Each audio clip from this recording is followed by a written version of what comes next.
My irrigation is stopping. As you can see, uh, irrigation is about to stop, and this is as a result of the preparation towards planting.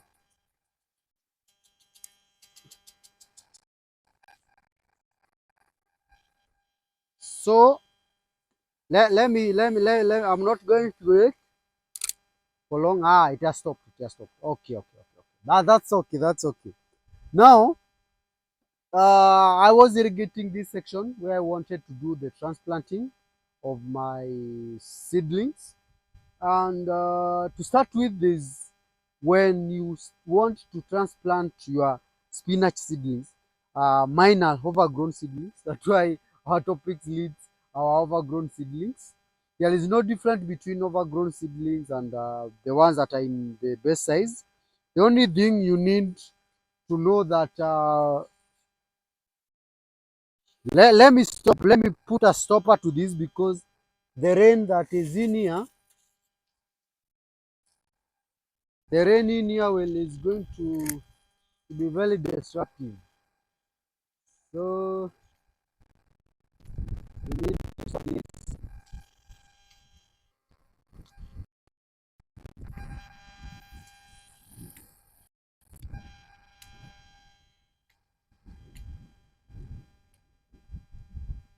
Okay, that is that is done. Yeah, when you become a farmer, these are the some of the things you need to be fighting with. Among them, irrigation.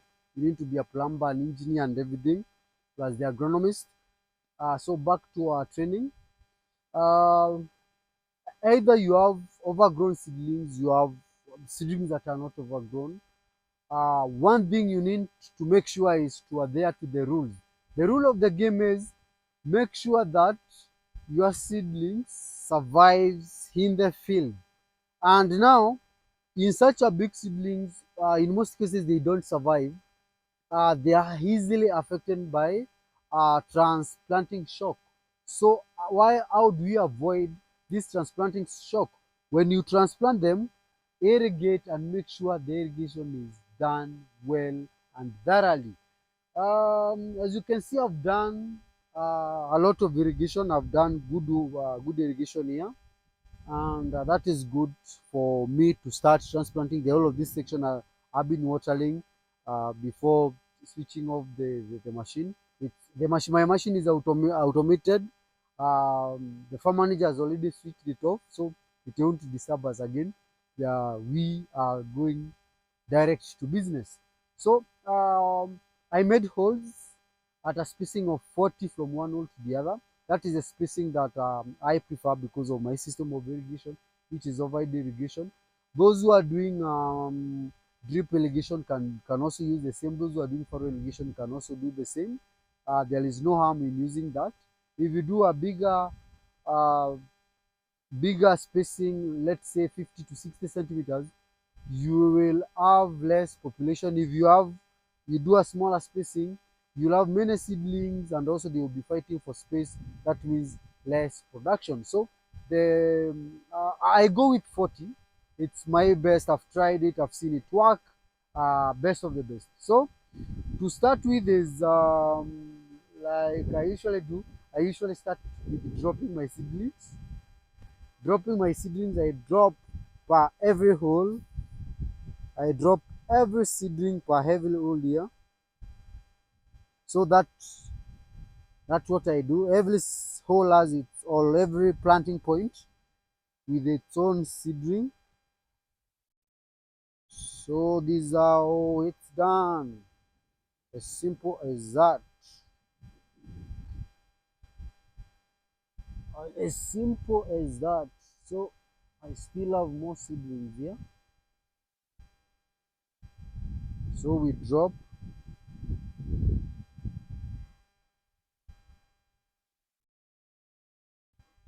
seedlings that way.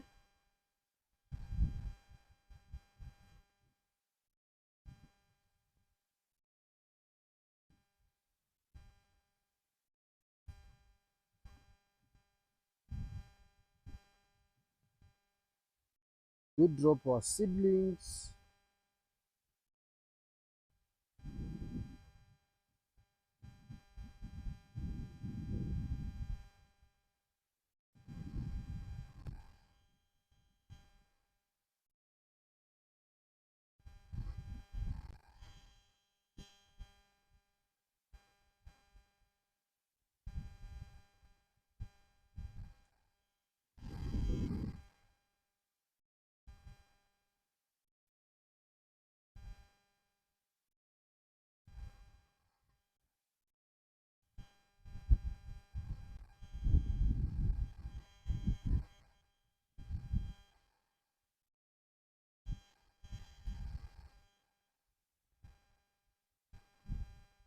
That's how we do our dropping, and make sure that all the section or the whole farm is as all the seedlings that we need.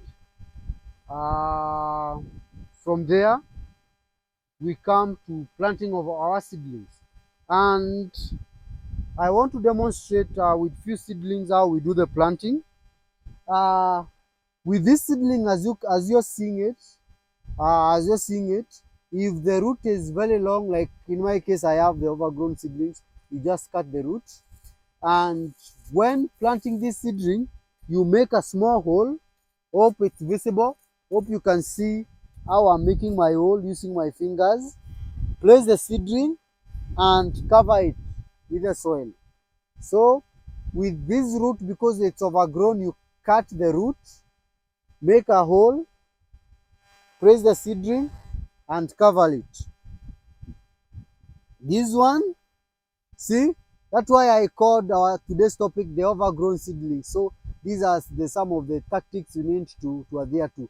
Cut the long roots and drop the seedling. You drop this, you cover the seedling that way. You cut the root that way and cover the seedling. It's as simple as that. This one I love you. If it's like this one, I'm not going to cut the root, so I'm going to cover it the way it is. There is something I want you to note, that when I'm planting, I'm not placing the stem of the position of the seedling. When I'm planting, I'm not placing the soil or the planting point. I'm just making a hole. Cameraman, you can come closer. Just come closer. Making a hole and placing the seedling. Um, this is the root that I'm talking about. If it's very long, you just trim the root that way. You make a hole, just a small hole, and place the seedling. As simple as that. You with such a root, you just cut that root and place the seedling. So that I told you it's an overgrown seedling. It's an overgrown seedling. So you need to be very cautious when handling it. You place it, and so on and so forth. A few points to note is, before transplanting, like I told you, we do the irrigation, we water the whole place, then we plant, then we do the irrigation again. As you can see, irrigation has already started. It, it, it's already on. Yes, because today is planting day. So during planting, you can also use manure. You can place manure, add full manure, two, you can use 3, even 4, as much manure as possible. A lot of manure is not harmful to the plant. It's very good for the soil. Also, you can use DAP or phosphorus rich fertilizer. Phosphorus rich fertilizer. You can use example phosphorus rich fertilizer is DAP. You can also do NPK 23-23-0, also a very good fertilizer meant for planting. The reason why we go for phosphorus, in most cases, you are not going to find a phosphorus fertilizer with phosphorus alone. It comes in company with nitrogen. So the reason why I'm encouraging phosphorus is for root development, and also for stem and leaf development. So if you have a question or if there is an additional thing you'd like to add in our today's training, it was as short as that. I wanted to demonstrate how to sow the overgrown spinach if they find you like they have found me. That is as simple as that. Uh, if you have a question, you can leave it on the comment section. If you have a compliment also, you can leave it on the comment section. Uh, and now we come to end of our training until next week when we come back again to our live training, but on a different crop, on a different type of training. But on daily basis, I will be giving you different type of training, uploading them on this channel so that we can continue learning together. Hope you've learned, and if you're new, don't forget to subscribe to this YouTube channel. Bye.